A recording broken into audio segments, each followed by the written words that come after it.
지난 주말 서울은 좀 평온한 분위기가 이어졌지만 중동 지역에서는 긴장감이 확산된 그런 주말이었습니다. 우리 시장에 어떤 영향을 미칠지 전망 집중 분석해보는 시간 가질 텐데요. 그렇죠?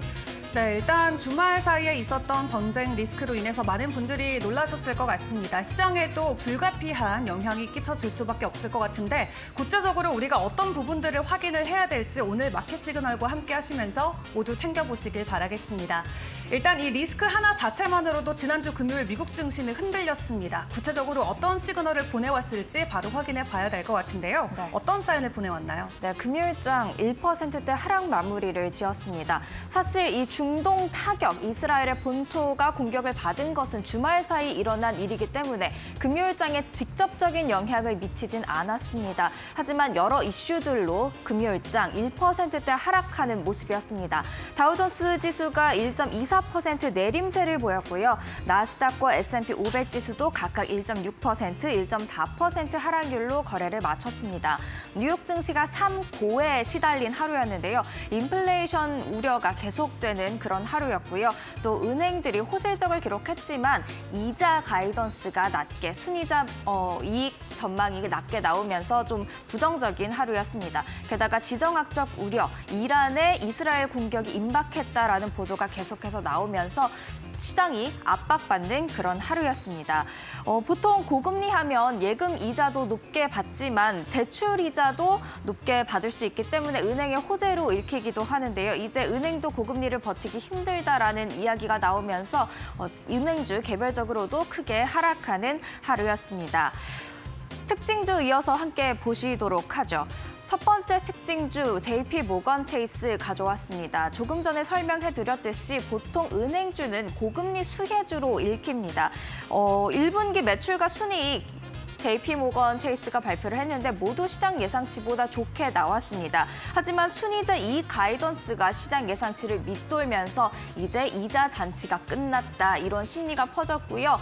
JP모건 체이스의 주가가 크게 빠지는 하루였습니다. 6% 넘게 하락을 했고요. 다른 은행주로도 좀 부정적인 여파가 이어지는 모습들 확인해 볼 수가 있었습니다. 글로브 라이프라는 회사도 주가가 이날 급반등하는 모습이었습니다. 다만 그 직전 날에 50% 이상 폭락을 했었기 때문에 금요일장에서 20%의 반등세를 보였어도 이렇게 하락하는 모습을 볼 수가 있는데요. 이틀 전에 공매도 전문 회사인 펀지 팬더 리서치가 글로브 라이프의 보험 사기를 주장하는 보고서를 내서 50% 목요일장에서 폭락한 바 있습니다. 금요일장에서는 20% 반등에 성공을 했습니다.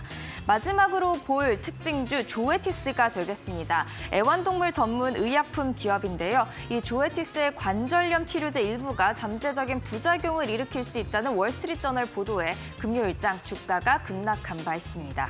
이어서 금요일장 섹터도 빠르게 한번 살펴보고 가겠습니다. 이날 시장은 지정학적 위험보다는 인플레이션 고조에 좀 영향을 받는 모습이었습니다. 지정학적 이슈가 주말 사이 나왔던 이슈이기 때문일 텐데요. 전체적으로 다 하락하는 하루였습니다.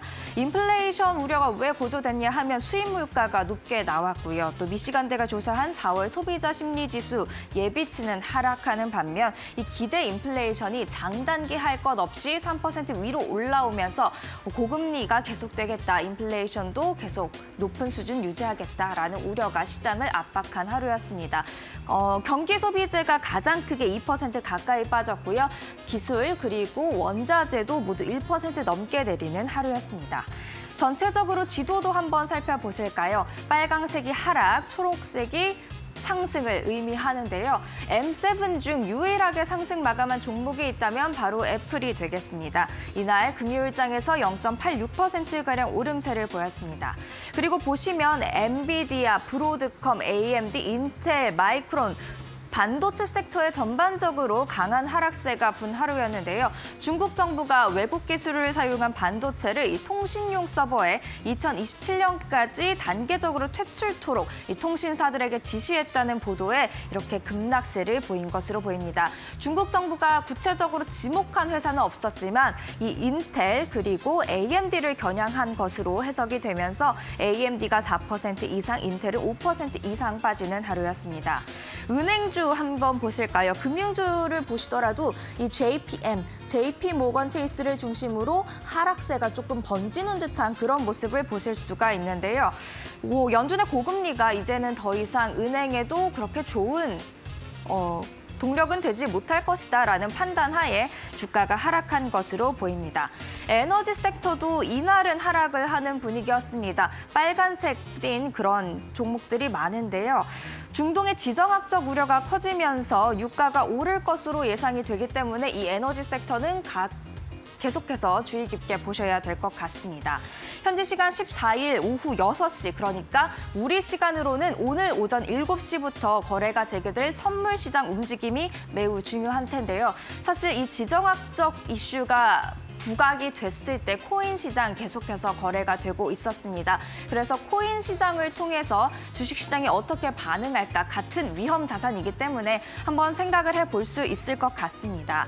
주말 사이 코인 가격이 한때 9% 넘게 급락하는, 이렇게 급격하게 빠지는 모습을 볼 수 있었을 텐데요. 사실 이란의 보복 공격이 있을 것이란 보도는 계속해서 나왔고 이스라엘도 준비 태세를 갖추고 있었기 때문에 이미 이 위험 자산 시장에 이 지정학적 리스크가 반영이 되고는 있었습니다. 하지만 이란의 보복 공격이 실제 현실이 되자 이렇게 코인 가격이 급락한 것을 볼 수가 있죠. 주식 시장도 이와 같은 급락 월요일장에서 나타날 수 있기 때문에 주의가 필요할 것으로 보입니다.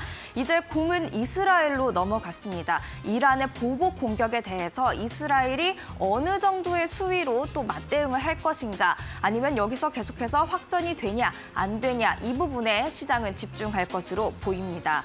유가 반응도 체크를 해보셔야 될 것 같은데요. 유가 이미 지정학적 이슈를 반영하면서 최근 이렇게 오름세를 보이고 있었습니다. 금요일장에도 물론 소폭 오르면서 거래를 마쳤고요. 하지만 실제 공격이 단행이 된 만큼 선 반영된 것들이 계속해서 추가 상승으로 이어질지, 아니면 여기서 확전이 안 된다면 차익 실현 매물이 나올지 지켜보셔야 될 것 같습니다. 이란이 석유 수출국 오펙에서 세 번째로 원유 생산량이 많고요. 또 중동이 전 세계 원유 생산의 3분의 1을 담당하는 만큼 중동의 원유 생산이 불안해질 수 있는 것도 맞습니다. 하지만 당장은 이 생산량보다는 호르무즈 해협의 봉쇄 여부가 중요할 것으로 보입니다. 호르무즈 해협 사진이 한번 준비가 돼 있을 텐데요. 이 호르무즈 해협은 원유의 동맥이라고 일컬어지는 부분이기도 합니다. 중동 산유국들의 이 수출 통로로 전 세계 천연가스의 3분의 1, 석유의 경우 6분의 1이 이 호르무즈 해협을 통과하게 되는데요. 여기가 봉쇄가 된다면 원유 수급에 불안정이 생길 수 있겠습니다. 호르무즈 해협이 봉쇄되면 유가가 $100 또는 120에서 130달러까지 치솟을 수 있다, 이런 전망들이 나오고 있는데요. 박 맨널리 래피던 그룹 대표는 무력 충돌이 국제 원유 주요 운송로의 호르무즈 해협 봉쇄로까지 이어진다면 유가가 배럴당 120에서 130달러대로 치솟을 수 있다라는 전망을 내놨습니다. 다만 이란이 정당한 보복을 우리가 마쳤다라고 밝히는 등 이스라엘이 여기서 또 보복하지 않는 이상 더 확전되지 않을 수도 있다라는 분석이 되게 되면서 너무 지나치게 우려하진 않아도 된다라는 의견도 있습니다. 이미 일부 선 반영됐기 때문에 확전이 있지 않는 한 여기서 더 나빠지지 않을 수 있다라는 코멘트가 있죠. 그리고 마지막으로 방산주 유가 오르고 항공주는 높은 유가 부담에 내릴 것이다라는 의견까지도 나와 있는데요. 중동 긴장감에 이런 여러 가지 의견들이 있지만 일단 시장은 좀 공포 심리가 강해진다는 것을 알 수가 있었습니다. CNN의 공포와 탐욕 지수 한번 같이 보도록 하겠습니다. 원래 같으면 greed 또는 extreme greed, 극도의 탐욕 부분에서 이렇게 바늘이 움직이고 있었을 텐데요. 그런데 이 바늘이 정말 오랜만에 뉴트럴, 중립으로 내려갔습니다. 그만큼 시장이 지금은 욕심을 내기보다는 한 발 물러서서 중동의 지정학적 위기가 어떻게 될 것인지에 대해서 지켜보는 입장을 취하고 있다라고 해석을 해볼 수가 있겠습니다. 또한 옵션 거래로 시장 변동성을 체크해 볼 수 있는 지수가 바로 빅스 지수, 일명 공포 지수가 되겠는데요. 빅스 지수가 금요일장에서 16% 이상 급등하면서 17 수준으로 올라오는 것을 확인할 수가 있었습니다. 강심장이신 분들이라면 이런 큰 변동성을 이용하는 플레이를 해볼 수 있겠지만 일단은 중동 이슈 체크하면서 시장 대응해 나가셔야 될 것 같습니다. 한편 이렇게 변동성이 커지다 보니까 많은 투자자들이 안전자산을 찾기 시작을 했습니다. 달러 인덱스가 지금 106대까지 올라와 있는데요. 강달러 흐름 앞으로도 이어질 것으로 예상이 되고요. 또 금, 안전자산의 대표적인 수단이죠. 금을 찾는 투자자들이 많아지고 있습니다. 미국의 인플레이션 우려 탓에 투자자가 미 국채 또 달러보다는 금을 선호하는 경향도 있어서 이 지정학적 위험에 대해 더 나은 해지 수단으로 여겨지고 있기도 합니다. 사상 처음으로 장중에 2,400달러 선까지 넘겼는데요. 금값의 상승세가 이어질지 주목을 해보셔야겠습니다.